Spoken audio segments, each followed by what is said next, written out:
Okay, so let's unpack this. We're doing a deep dive today into a really competitive corner of the productivity world, And an expensive one. a very expensive one. You've got these two apps, Sunsama and Motion, and both are charging $20 a month. I mean, that's Netflix money. Right, especially when there are so many good free options out there. And here's the real kicker. They both make this huge claim that they'll save you, what, 30 days of productivity a year? It's a bold claim. But what's so interesting here is that they're trying to solve the exact same problem. Your organization with completely, and I mean completely, opposite ideologies. One is all about manual work, sort of a forced mindfulness. And the other is pure AI automation, total delegation. So for you, the mission of this deep dive is to figure out what that $20 is actually buying you. Are you paying for meditation or are you paying for delegation? Let's start with Sunsama, which is definitely the meditation camp. It has basically zero automation. Right, its whole philosophy is this forced mindfulness idea.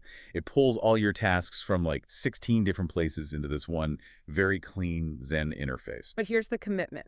You are required to spend about 15 minutes every single morning planning.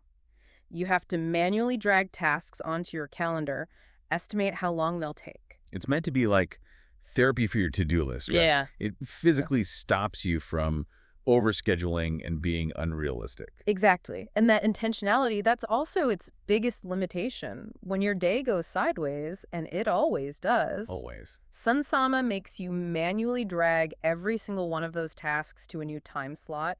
That's by design, it's not a bug. But wait, isn't that a huge flaw? I mean, if I'm stressed and my schedule is falling apart, the last thing I want is more manual labor. Shouldn't the tool be helping me reduce the friction? And that's the tension, isn't it? You're not really paying for efficiency. You're paying for the enforcement of that daily ritual. Okay, so let's contrast that with Motion, which is the complete opposite, pure AI delegation. Right. This tool uses AI to plan your entire day in just a few seconds. It's analyzing over 1,000 parameters to optimize your schedule without any of your input. It also does project management, meeting scheduling. Yeah. It basically replaces things like Calendly.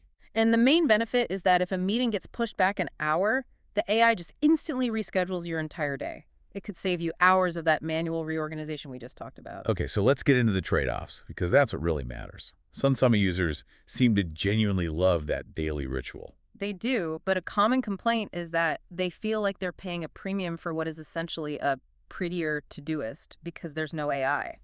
And that's also another limitations. It only lets you plan 2 weeks ahead.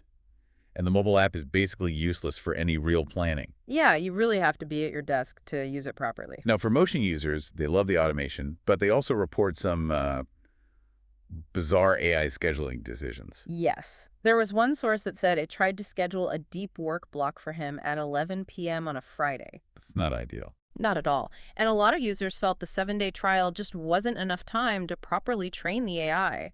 One person described it like being handed a race car with no training. So the choice for you seems pretty clear then.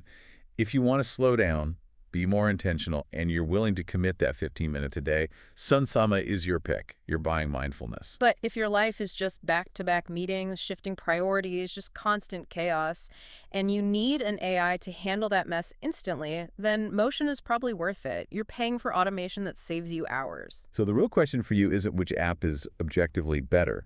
It's more about whether you want to organize your life through your own intentional labor, by doing the work, or through complete delegation. What part of your own productivity are you willing to automate away entirely?